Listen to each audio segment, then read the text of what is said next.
It's still a movie about magic boxes, but it's a much better movie about magic boxes. They're actually called mother boxes. They use the term mother box so many times, we can probably just go ahead and call MacGuffins mother boxes from now on. The Justice League movie has finally been released. Again. Only this time, it's not a total train wreck. I was skeptical about how much could be salvaged from Justice League to make it into a cohesive film, but I was unaware of the sheer amount of footage that ended up on the cutting room floor after Joss Whedon took over. I know Joss Whedon did a lot of reshoots that contributed to the film's inconsistent tone, but now after seeing Zack Snyder's cut of the film, I can clearly see how butchered Justice League 2017 was. Joss Whedon took a meat cleaver to that film, and it's obvious he was instructed by the studio to shorten the film drastically after complaints that Batman v Superman was a bloated, pretentious, humorless mess. Do you plead? You will. Snyder's cut of Justice League does provide payoff for elements set up way back in Batman v Superman, and also oddly sets up future movies that may or may not ever happen now. What a long, strange trip it's been. So Zack Snyder's Justice League is 4 hours and 2 minutes long, and I thought The Irishman was long. The length here could definitely be an issue for some viewers. I was a little worried myself. I think they could have cut out at least half an hour. People will binge watch streaming shows for hours at a time though, so to each their own. This version of the film was never going to be released in theaters in 2017. People just can't sit 4 hours without a break, and unfortunately, theaters don't do intermissions anymore. But after a year where a large percentage of the population was stuck at home, movie studios began sneaking films out on streaming, charging a hefty price for a viewing. Warner Brothers' decision to release their films on HBO Max without an additional charge was a bold move, but it allows for the Justice League movie to be told more like a TV miniseries, yet it still has the big budget of a tentpole film. Whereas Justice League 2017 was a Frankenstein's monster of a movie, cobbled together with footage from 2 directors, the Snyder Cut has a distinct vision. The deliberately slow pacing gives the story room to breathe. There's more time spent in character development, allowing the film to better earn its big superhero action scenes. Snyder is going for epic Lord of the Rings style filmmaking, and the film mostly succeeds at this. One of my criticisms of Justice League is how its main plot feels like a watered down Lord of the Rings ripoff. It even has that flashback to a big battle against an ancient evil where 3 MacGuffins were given to men, elves, and dwarves. I mean men, Amazonians, and Atlanteans. Snyder's Cut still has all of this, though Diana's narration is different and doesn't sound as much like the narration from Lord of the Rings as it did in the 2017 cut. The box of man was buried in secret, so that no tribe would be tempted to use its power. The hearts of men are easily corrupted. Men, Atlanteans, and Amazons each would enshrine and guard one of the 3 sleeping mother boxes. In both cuts, Gal Gadot's reading of the exposition sounds like she's reading you a bedtime story when she's supposed to be having a conversation with Bruce Wayne. Carried from planet to planet, the mother boxes combined to form the Unity. He called forth mystics who worshipped and controlled 3 objects. I need to talk about Zack Snyder a little. I definitely wouldn't consider myself a Zack Snyder stan or anything. I've always thought of him as a mostly visual director who is good with the look of his movies, costumes, sets, and effects, but character development has been one of his weaker points.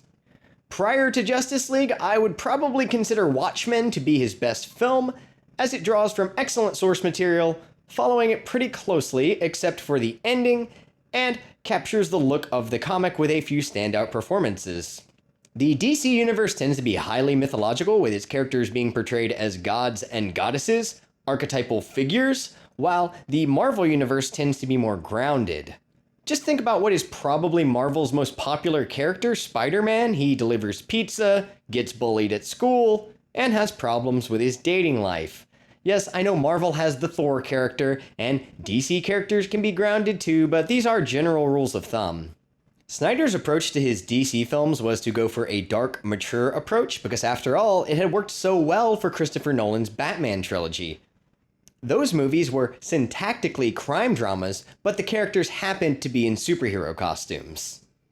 The treatment of the DC universe by Nolan was more grounded in reality, because none of its characters had genuine supernatural abilities, yet these characters were still mythological archetypes. Snyder's job was to incorporate the heroes who actually have superpowers, meaning Nolan's more grounded approach was going to be difficult to fully retain in a Justice League film. The dark and mature approach of Man of Steel and Batman v Superman was very divisive among the fans. I don't think the darker tone is necessarily why those films were more criticized than Marvel films that released around the same time. I personally didn't think Man of Steel was terrible, but it devolved into mindless action by the end. Batman v Superman was attempting to do way too much in one film, making the theatrical cut disjointed, and there were some story decisions I still don't agree with, though it benefited from an extended release. That being said, I think this new cut of Justice League might be one of Zack Snyder's best films. With the exception of the epilogue that drags the film out from 3 hours and 36 minutes to 4 hours and 2 minutes with 8 minutes of credits. I won't talk about that until we're deep into spoilers.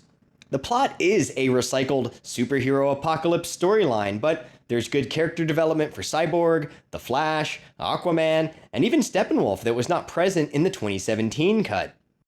Superman, Batman, and Wonder Woman had been set up in previous films, but they're all given a few important scenes. Ensemble films are just tough to make as 2-hour films. It takes at least 4 hours to give equal attention to all of these characters when 3 of them are new to the DCEU, whatever that is at this point. There's almost no consistency between films anymore, which is fine. The standalone Joker and Shazam films are among my favorite DC movies. I'd like to take the time to break down Zack Snyder's version of Justice League to show how editing can change mood and pacing, how song selection in montage can make or break scenes, and also how important tone is. I'll go chronologically, part by part, referencing back to the 2017 theatrical version, so this will contain spoilers for both. If you're a fan of the DC universe, I don't see why you wouldn't enjoy this movie. It is a little long. I took a few breaks, as I think most people did, and I do commend the decision to break this up into parts. If I was reading a novel that took 4 hours to read, I would expect chapters to allow me to take breaks in between. I should probably go ahead and mention that Joss Whedon pumped up the color saturation to ridiculous levels, while Zack Snyder muted his color palette, giving everything a washed out look. The tone of the film is more consistent with the original muted colors. I'd also like to mention the decision to release Justice League in 4:3 aspect ratio. The last film I saw in 4:3 also had Willem Dafoe, and it was an art film called The Lighthouse, my favorite film from 2019. But the decision to go 4:3 in a superhero blockbuster is a little confusing. 4:3 is the aspect ratio that IMAX screens use, but this was not shown on IMAX. It's not being released in theaters at all, and is being viewed on widescreen televisions, so this decision is a little odd. It didn't take away from the film for me, it was just a puzzling decision. The opening credit scene before part 1 officially begins is 9 minutes long. Let's compare this to the first 9 minutes of Justice League 2017. First of all, in the original release, it opened up with the now infamous scene where Henry Cavill's mustache from the Mission Impossible film he was acting in had to be digitally removed, which looked terrible, and this was a pointless reshoot scene. I've heard there was some kind of obligation to reshoot the majority of the movie, even when it wasn't necessary. I'm unsure of the legal implications when changing directors in the middle of the movie, but putting this scene as the first one in the movie gave Justice League 2017 an inauspicious beginning. Another reshoot that follows is Batman battling a parademon on a rooftop, and this somehow leads him to the knowledge of the mother boxes. This scene feels tacked on to explain plot holes that were created by removing scenes that Snyder originally shot. It's also just a goofy fight scene which doesn't blend well with the other action in the film. This is followed by a montage showing how bad life is with Superman gone, set to a cover of Leonard Cohen's Everybody Knows, done by a Norwegian singer-songwriter named Sigrid. Even though I really liked the song Everybody Knows, I never liked this opening montage. There's the angry skinhead guy kicking some crates of fruit. There's the homeless guy with the cardboard "I tried" sign. So there was no homelessness or racism when Superman was alive. This is all so heavy-handed and dumb. The "I tried" sign is particularly humorous in the context of the theatrical cut of Josstice League. It's like the movie's giving you a secret message that it's probably going to suck and it's already making excuses for it. There is a shot of a newspaper headline with Prince and David Bowie, two of my all-time favorite musicians who both passed away in 2016. This might be the only thing I like about this scene that is exclusive to the 2017 version. The song choice for the introduction to Lois Lane is much more effective emotionally in the Snyder cut. The scene is set to Nick Cave and the Bad Seeds' Distant Sky, which is a duet with Nick Cave and a female soprano, Elsa Torp. As Lois approaches the Superman memorial, the lyrics state, "They told us our gods would outlive us. They told us our dreams would outlive us, but they lied." This is a gorgeous song, and there are several layers to its inclusion. Nick Cave wrote this song after losing his 15-year-old son in a tragic accident in 2015, and Zack Snyder lost his daughter at the age of 20 in 2017. I can't help but reflect back on why this song choice would be important to Snyder, as Lois's grief feels like Snyder's grief. This makes the film more personal, and the scene that follows, the Wonder Woman bank robbery scene, is much more grim and tense, partially as a result of its juxtaposition to this song. I think Snyder's song choice here creates a sense of personal loss. The Sigrid cover of Everybody Knows in the Whedon cut turns the scene into a social critique of racial and financial inequality, and while it is a brilliantly written song, it doesn't work in the context of the film to me. Once the opening credit montage closes out at 9 minutes, we get the Wonder Woman stopping a bank robbery scene, which doesn't happen in the Snyder cut until about 18 minutes in. I refer to this as the Wonder Woman bank robbery scene, but that's really an oversimplification. It's actually a museum heist, but it's not even a museum heist because it's a group of terrorists that want to destroy the museum and several city blocks in order to bring the world back to the Dark Ages. But I'm just going to call it the Wonder Woman bank robbery scene. The Snyder cut begins exactly where Batman v Superman ended, with Superman's death sending out a ripple effect and awakening the three mother boxes. The first is with Cyborg, the second with the Atlanteans, and the third with the Amazonians. In the theatrical cut, there was no scene of the Amazonian mother box awakening. This is a slow scene and it builds tension as well as better establishes the movie's tone of dread. There is not a montage set to a popular song here, it's a traditional score. The Snyder Cut score is from Tom Holkenborg. He also makes electronica under the stage name Junkie XL.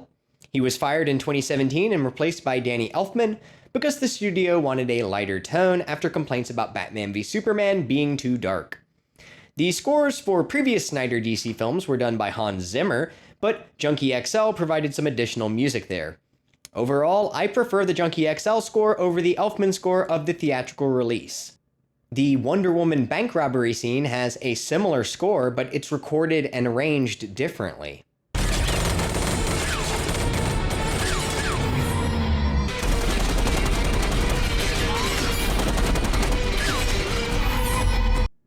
Also, every time Wonder Woman appears, we get her character theme, which is this wailing vocal track.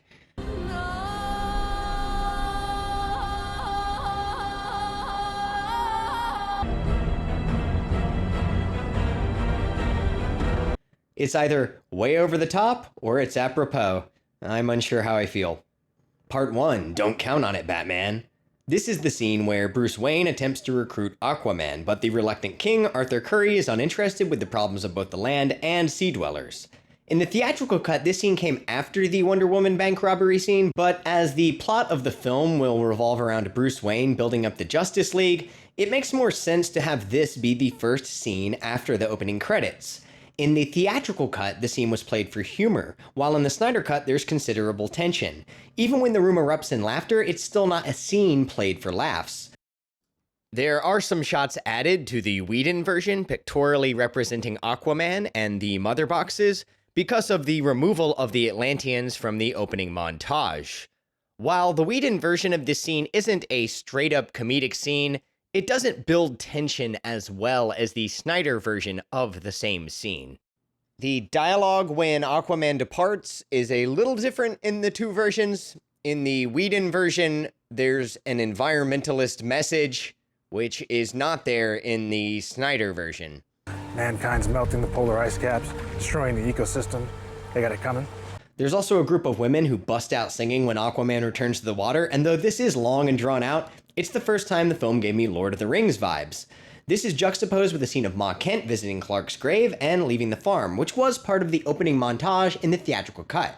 The theatrical cut's opening is more focused on Superman, and the Snyder cut's opening montage is more focused on setting up the plot and characters. The Snyder cut saves the missing puzzle piece of Superman for the finale.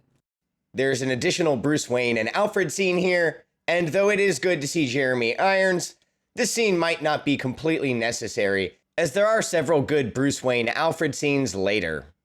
There's a cut scene from the theatrical release where the leader of the bank robbers tells someone over the phone, "If I see any movement, you'll have a lot of dead kids on your hands." I imagine this was cut to make the scene less frightening, but the tension of the scene is lost in the theatrical version. I don't believe it. What are you? A believer. I don't believe it. Believe it. The shot of Wonder Woman on top of the statue still looks great. It was a shot I really liked in the 2017 version. The remainder of part 1 is a huge battle scene with Steppenwolf and the Amazonians, which again calls back to Lord of the Rings. This battle scene takes us from the 25-minute mark to the 37-minute mark in the Snyder cut. In the theatrical version, this battle is from the 23-minute mark to the 28-minute mark, and it occurs after briefly introducing the Flash and Cyborg in scenes that the Snyder cut will save for part 3. In the original film, this battle scene came out of nowhere, quickly ended, and was mostly confusing, although the pacing makes sense here because the awakening of the boxes was set up in the intro. This also occurs directly after a Wonder Woman scene, which is a better juxtaposition of characters. My original complaints about Steppenwolf were that he was a generic CG villain with no motivation, and it seemed like they just added more effects to his voice so that people wouldn't notice. At last, you call me home. I will bathe in your fear. You will love me. You can't save her. You can't save any of them. In the Snyder cut, he still has a bunch of vocal effects and his armor is even shinier, though he is at least given motivation and backstory that makes him a little more compelling. Still not the deepest character, but better. Part 2, The Age of Heroes. Steppenwolf builds a base at his reactor and says, "He will see my worth again." This scene and any mention of Darkseid were left out of the theatrical version.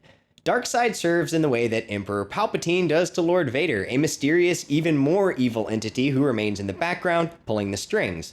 The following scene between Bruce Wayne and Alfred was ruined in the theatrical cut, and I have no idea why it was reshot. These two scenes basically serve the same function. Bruce is shaving, he and Alfred talk about Lex Luthor's notes, but the scene of Lex Luthor witnessing Steppenwolf was absent from the theatrical cut. In the Whedon cut, Alfred explains who Barry Allen and Victor Stone are as he and Bruce also talk about Diana. In the Snyder cut, there is a brief mention of Barry Allen, but Alfred does not go into his backstory and there's no mention of Diana or Victor. Instead, Bruce is explaining why he feels an obligation to form this team in the wake of Superman's death. Did Joss Whedon only reshoot these scenes because Snyder's dramatic lighting clashed with his more lighthearted approach? In the theatrical cut, it's exposition with bad humor, and in the Snyder cut, it's exposition and dramatic character development. I'm only interested in her skill set. I'm sure you are. Can we? It has to do with him. I made a promise to him on his grave. This is followed by a short scene of a janitor being abducted by a parademon, and and they look a lot better now. This is followed by the scene of the Amazonians using the Arrow of Artemis to warn Diana about the mother boxes. The next scene is not in the theatrical version. It sets up Cyborg's father, Silas Stone, played by Joe Morton, who played a similar character, Miles Dyson, in Terminator 2. He works for Star Labs, who are researching Superman's ship. Cyborg and his dad have a short conversation, and this scene was kept in the theatrical cut, while most of Cyborg's backstory was left out. You are not a monster. It's weird that you thought I meant me. By some kind of monsters. You know a lot about monsters. Next is another cutscene where Wonder Woman discovers the truth about Darkseid in an ancient ruin. This is followed by a scene with Aquaman that was kept in the theatrical cut, but the meaning of the scene was changed. In the theatrical cut, about 40 minutes in, Aquaman saves a sailor from a storm, downs what's left in the bottom of a liquor bottle, and heads into the ocean, set to the rollicking White Stripes song Icky Thump, and has a fight with Steppenwolf that ends abruptly and seems to come out of nowhere. In the Snyder cut, it's set to the brooding Nick Cave song There's a Kingdom, and the song choice is so much stronger in its characterization of Arthur Curry, with lyrics like, "There is a king, and he lives without, and he lives within." Compare this to the White Stripes lyrics, "Icky Thump, Who'da Thunk, Sittin' Drunk on a Wagon to Mexico." I'm not throwing shade at the White Stripes here, it just doesn't fit the scene. There's a conversation where Willem Dafoe's Volko tries to warn Arthur about Atlantis, but Arthur wants nothing to do with it, and this better establishes his character, also showing where he got his trident from. The next scene is another cut Steppenwolf scene where he interacts with an intermediary between him and Darkseid named Desaad. There's a line here about the inhabitants of Earth being primitive and constantly at war, and this is the reason Steppenwolf provides for the removal of their free will. Steppenwolf's motivations are more clear after seeing scenes like this, where Steppenwolf is part of the cult of Darkseid and is attempting to win back his leader's favor. The remainder of Part 2 is Wonder Woman narrating the flashback Lord of the Rings style battle I mentioned earlier. The Amazonians, the Green Lantern Corps, Zeus, and Ares are all there. The theatrical cut actually changed Darkseid into Steppenwolf here to remove him from the film, and it was only possible because they're both big CG baddies. Gal Gadot's narration was completely redone, and though neither reading is great, to me she sounds more bored in the theatrical cut, like she's been called back in to do a job that she's already done. In the Snyder cut, Diana and Bruce are on an aircraft for this exposition, but in the theatrical cut, they're walking through a park. This feels like such a reshoot. Like they only had the actors for a day and didn't have a set, so they just walked through a park and Cyborg was comically watching from a distance. This scene is terrible. The theatrical cut chose to go from the Wonder Woman bank robbery scene, to Bruce Wayne meeting Aquaman, to Bruce Wayne and Alfred in the jet, to introducing the Flash in the prison scene, to the beginning of the janitor scene, but before we see what happens to the janitor, we're introduced to Cyborg. After that, we get the Amazonian attack, and immediately after, the scene with the Arrow of Artemis. This pacing is just rushed, disjointed, and messy. Everything is occurring too quickly with no time to allow the events to sink in. Part 3, Beloved Mother, Beloved Son, opens with a 5-minute scene introducing the Flash, which was entirely cut out of the theatrical release. It's a slow-motion scene, which you know Zack Snyder loves those, where he saves Iris West from a car accident set to Tim Buckley's Song to the Siren sung by Rose Betts. Barry Allen is interviewing for a job where a character who has to be the love interest Iris West is distracted from her driving by Barry, making him the siren in this case? Barry manipulates the Speed Force to save Iris, but first grabs a hot dog. Proper characterization for a hero who has a high metabolism and might be grabbing a snack for later. Can I help it if I have a hyper-accelerated metabolism? Besides, it's just a little snack. It turns out he uses it to feed some dogs.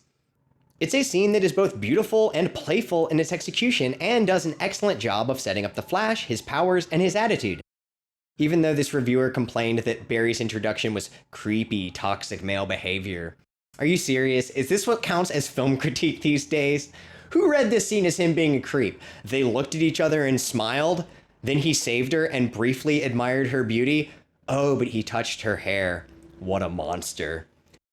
Now, in real life, playing with a stranger's hair would be considered creepy. It's the kind of thing an obnoxious blackout drunk person would do. But in the film, Barry just briefly moves her hair out of the way to get a better look at her. He's not just abusing his power to look at her without consent, he is saving her life. And I read the scene as an implication that these two are destined to be together, sort of a love at first sight. Even if the scene is being read as though Barry is objectifying her in a fragile state, Barry's naivety makes sense because he is young and inexperienced with women. His mother was killed and his father is in prison, so Barry lacks parental figures to impart upon him proper behavior in society. Having this character flaw does not make him completely unlikable, and he was still way worse in the Whedon version. The theatrical version set him up in a scene that is less than a minute long where he drew on a guy's face with a pen. How humorous. Next is another cutscene where Steppenwolf is hunting down Atlanteans. He uses a mind spider on one of them, and this sets up the fight with Aquaman for later.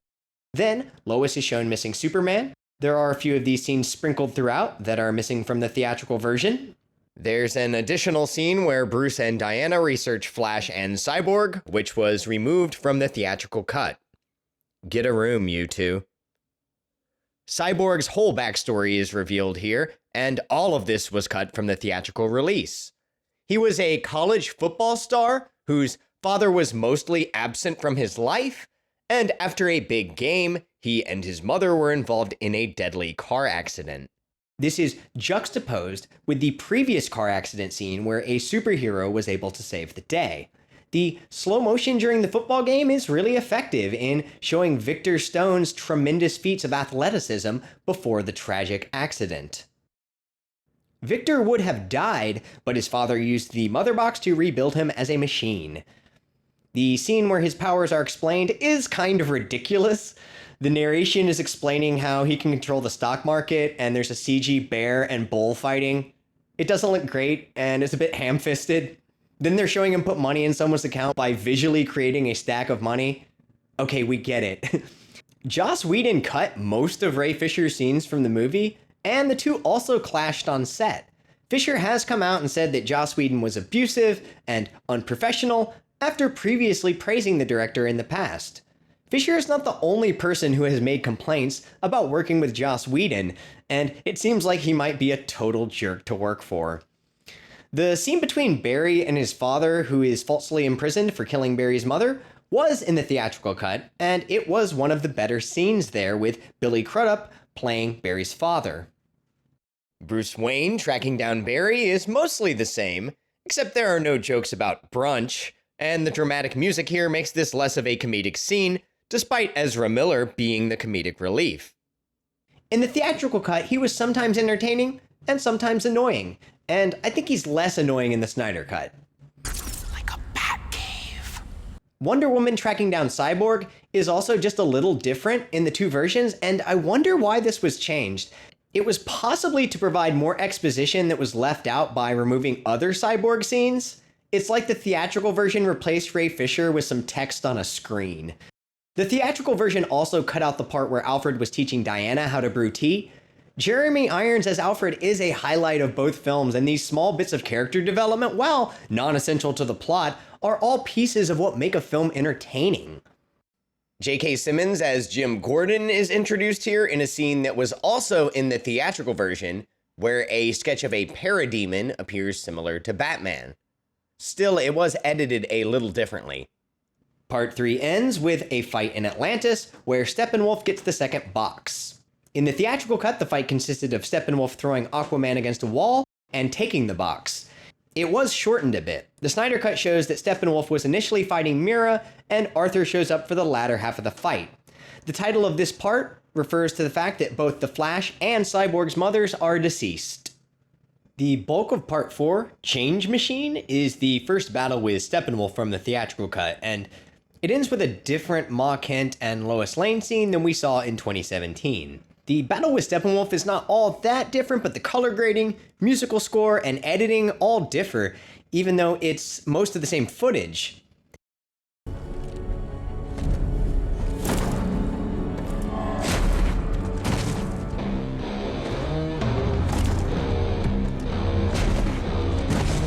My axe is still slick with the blood of your sisters.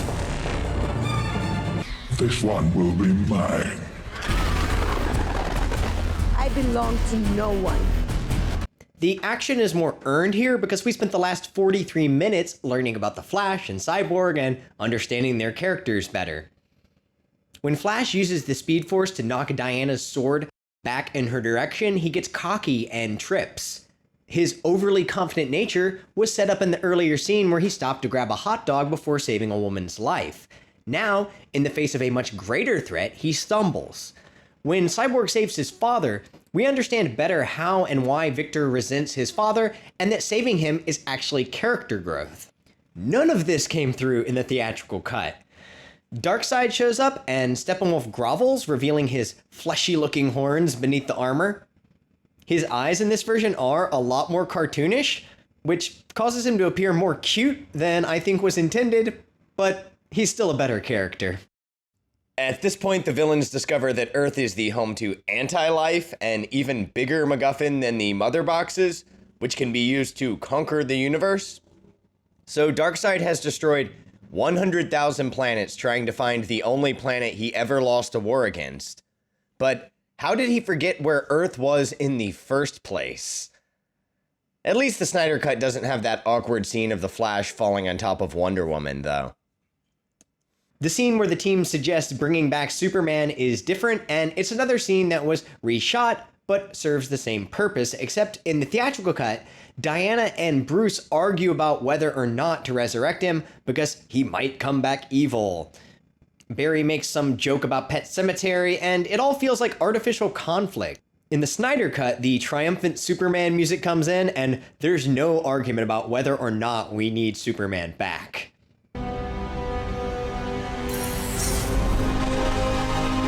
The scene with Ma Kent and Lois that follows is a great dramatic scene, and its placement is much better than before. It is undercut by the fact that Ma Kent transforms into the Martian Manhunter at the end, which might have been unnecessary. He's an important member of the Josstice League, but the tease here might not ever be followed up on. He's likely there because Lois Lane is the key to Superman not turning evil, like in the nightmare future seen in Batman v Superman. Martian Manhunter, as Ma Kent, tells Lois to come back to the living.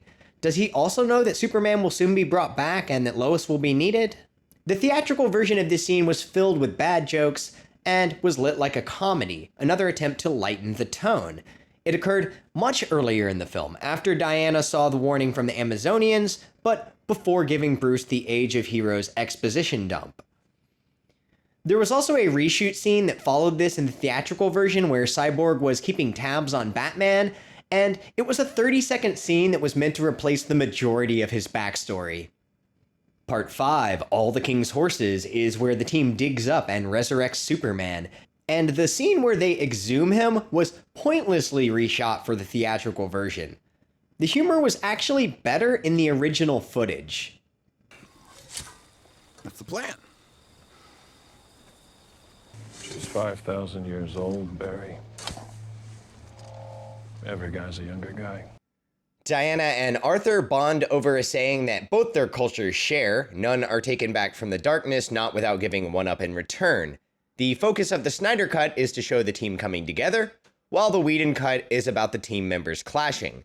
This makes Whedon's version of the film feel like it's trying to be an Avengers clone. There are more scenes of Bruce Wayne and Alfred here, and scenes of the team sneaking into Star Labs, which has been properly set up as the home of Superman's ship. The two Alfred scenes serve a similar purpose, but are executed much differently. In the 2017 version, the dialogue goes like this. Bruce, talking about Superman, says, "He's more human than I am."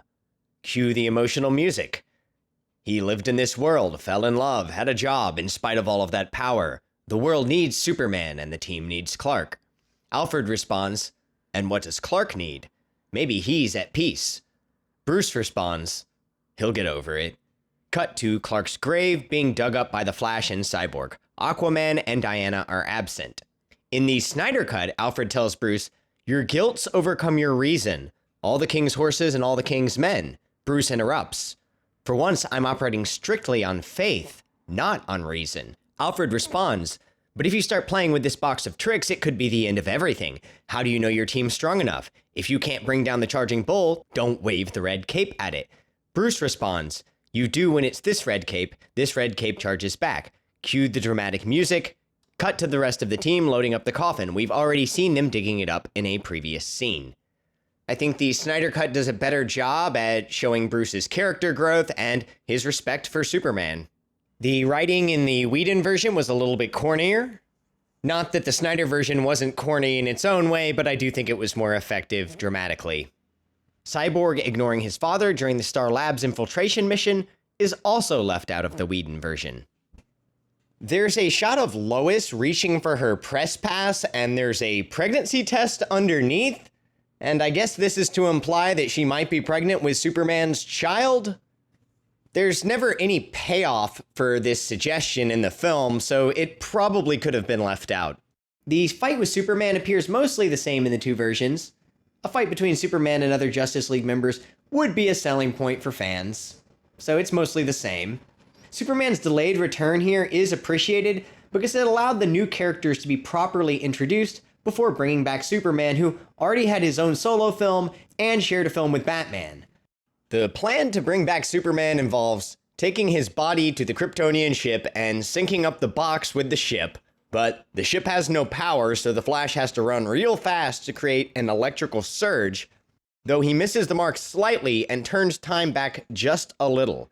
The Snyder Cut has some added scenes here where Cyborg glimpses into a future where Wonder Woman's body is being burned, Aquaman is impaled on his own trident, Superman grieves over a corpse, presumably Lois, and then is approached by Darkseid, followed by a shot of a dead Green Lantern Corps member and a red-eyed evil Superman holding Batman's cowl. This happens after the ship is turned back on, despite the ship itself warning the team not to do so. I believe that in the Flash breaking the rule and turning back time, an alternate future was created, and this theory will be reinforced by the film's ending. The Whedon Cut lost all of this. As for the actual Superman fight scene in the Whedon Cut, the team all magically appeared at the memorial split seconds after being inside the ship. There's a sound effect that possibly implies that the Flash carried them all there at super speed. The Snyder Cut shows all of the heroes land, and then Superman turns around and sees them. It's not quite as silly as it is in the Whedon version.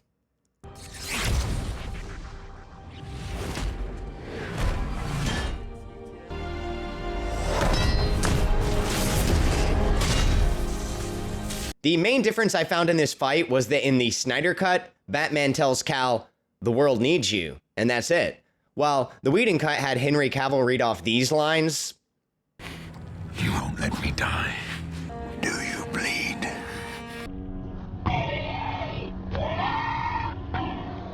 in Batman v Superman, when Batman asks Superman, "Do you bleed?" it made sense. It felt like it was written by an edgelord, but it made sense. However, it doesn't make sense for Cal to ask Batman this, because he's already used his X-ray vision. He can see that Batman's just a regular human, even if he has lost his memory. The Whedon Cut also ends this scene by making Batman look like a fool. Steppenwolf gets the third box, which is sitting on top of a car, and the whole team just forgot about it. In the Snyder Cut, Cyborg's father sacrifices himself, and Steppenwolf gets the third box. Though in his sacrifice, he heats up the box to be tracked down. In the theatrical version, Silas does not die, and in the end, him and his son are smiling. I will reiterate, Cyborg's character arc was completely ruined in the theatrical version. Part 6, Something Darker. In the theatrical version, when Superman sees Lois in the cornfield, she asks him what it was like to come back from the dead, and he says, "Itchy." Yes, this scene was reshot to add in dialogue that was that stupid. You smell good. Weird. In so many ways. The musical scoring and dialogue of the kiss scene play out more emotionally for me in the Snyder Cut. I'm the idiot who left. But I'm back now. And I'm gonna make things right. I have a second chance, Lo. I am not gonna waste it. I can't find any of the reshot material that surpasses the original footage. The color grading on the sky in the final battle looks infinitely better. Remember that comedic scene before the final battle in the 2017 version where Aquaman was sitting on Wonder Woman's lasso and he was opening up to the team more than he probably should have been? and it went on way too long. Thankfully, that's all gone. As for Superman's return, the Whedon cut had Steppenwolf rip off Cyborg's leg, and in over-the-top villain fashion said, "You're all too weak to see the truth." Off camera, we hear Henry Cavill say, "Well, I believe in truth." And then we see him in the classic Superman outfit, and he says, "But I'm also a fan of justice," and sends Steppenwolf flying into a wall. In the Snyder cut, Cyborg is attempting to get inside the box, and Steppenwolf says, "For Darkseid," and brings his axe down. Kal-El shows up in the black suit from the comics, simply saying, "Not impressed," casually using his breath to freeze and smash the axe, and sending Steppenwolf flying into the wall.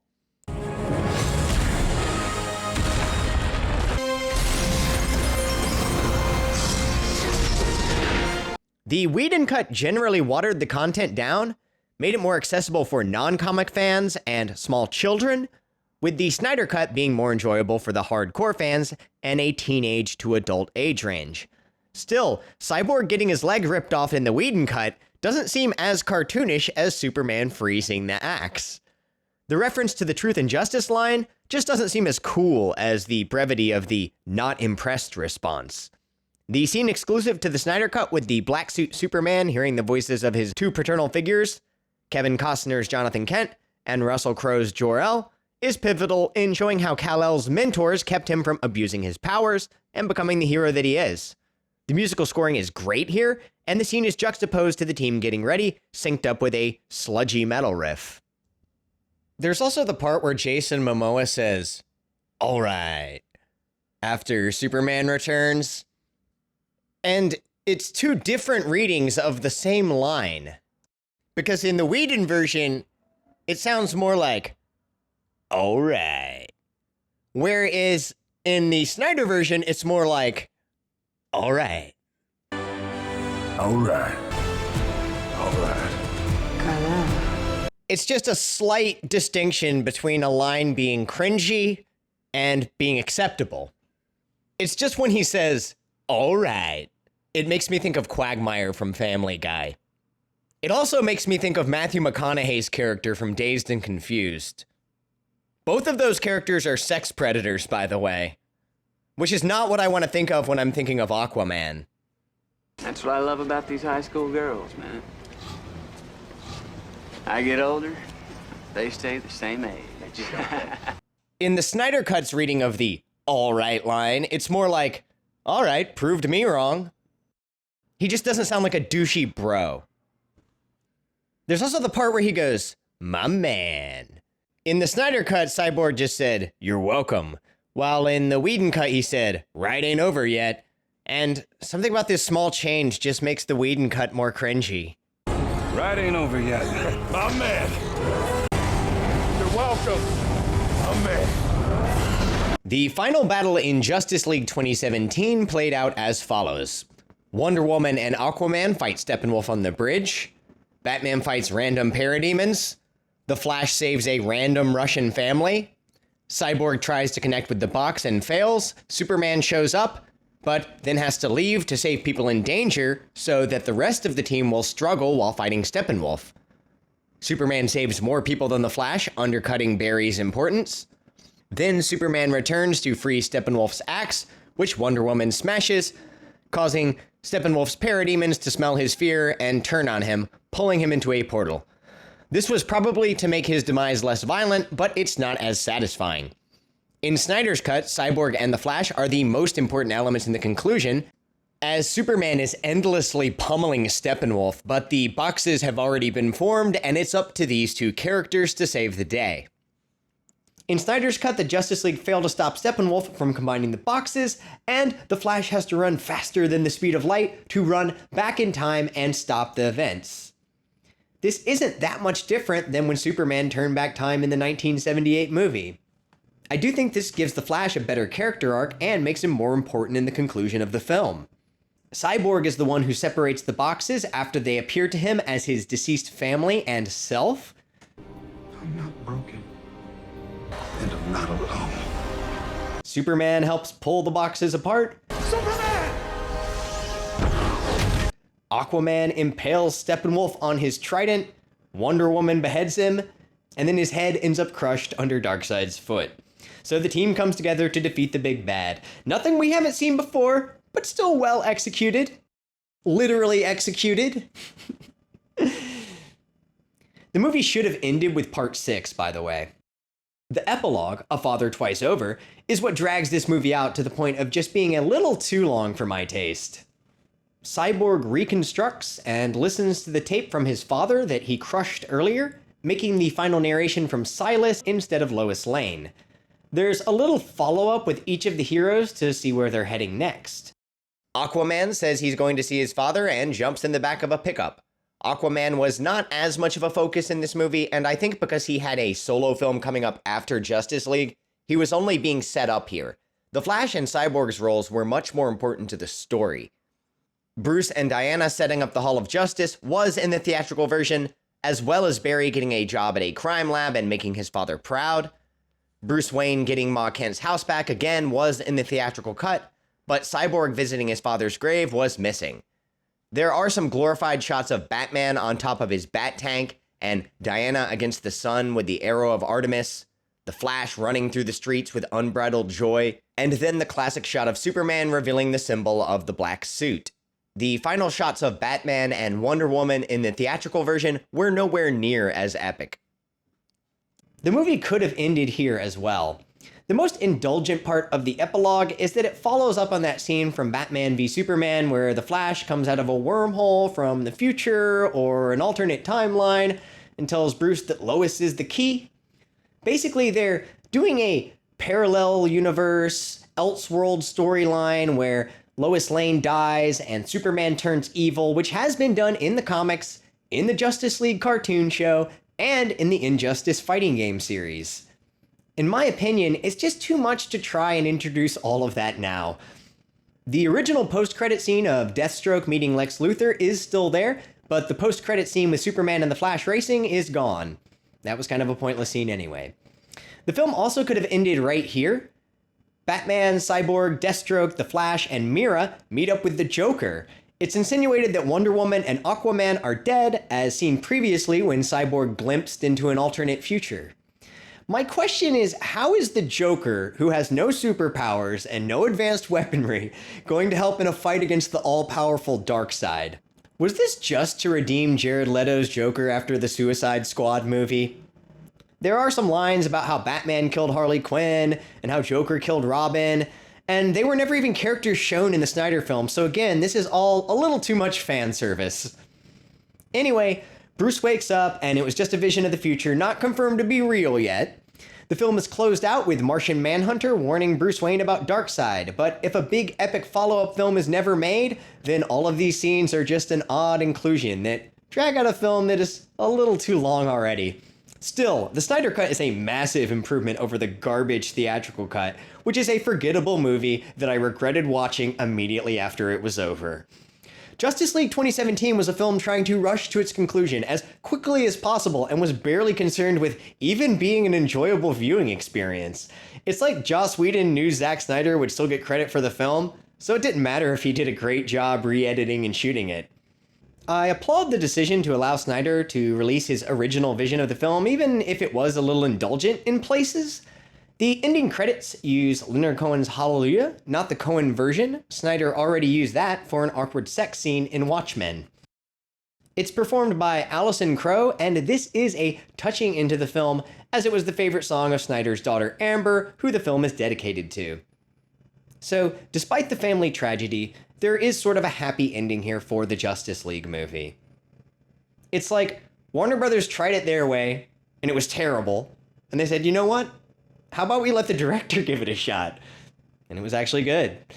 Will we get better cuts of Fantastic Four and Suicide Squad? Maybe not, but this makes for an interesting case in allowing directors more creative control.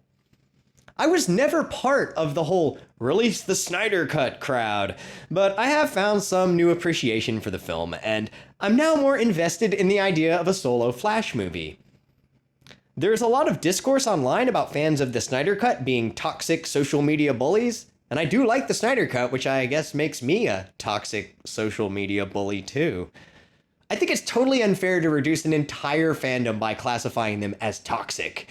I'm sure there were some Snyder fans that took it too far, but someone can be a fan and also be an individual with nuanced opinions. What I'm saying is that media coverage tends to dangerously oversimplify issues by making blanket statements and putting people into boxes. Comic book fans have long been portrayed in the media as a group of misogynistic incels, and it's all rather reductive. I'm not going to defend or attack an entire fan base, as I understand that a fan base is made up of many individuals. Snyder did incorporate the "we live in a society" meme into a scene from the trailer, but this trailer was not in his final version of the film. Before this, "we live in a society" was a misattributed quote that the Joker never actually used. The "we live in a society" meme dates back as far as this picture that was circulating in 2015. When the nice guy loses his patience, the devil shivers, with patience unintentionally spelled wrong. In 2017, this little gem surfaced, which implied that gamers were better in bed, and by 2018, the memes were ironically self-aware, intentionally misspelling words, and effectively serving as satire. While there may have been misogynistic incel gamers with an inflated sense of superiority who identify with the Joker, at this point, the meme is making fun of those kind of people, not agreeing with them. The actual "we live in a society" line is attributed to Seinfeld's George Costanza, who is a sociopathic character. You know, we're living in a society. We're supposed to act in a civilized way. We live in a society where honor is a distant memory. The version of this scene that Snyder shared on Twitter was from his black and white cut of the film, the Justice is Gray edition. This is incredibly pretentious. Justice League is still a comic book blockbuster, not an art house film, and I have no desire to watch it again in black and white. 4-3 was pushing it. 4-3 was pushing it, Zack Snyder. That being said, like the Justice League movie, this has already gone on entirely too long. Let's just go ahead and end it. Right now. This is the end.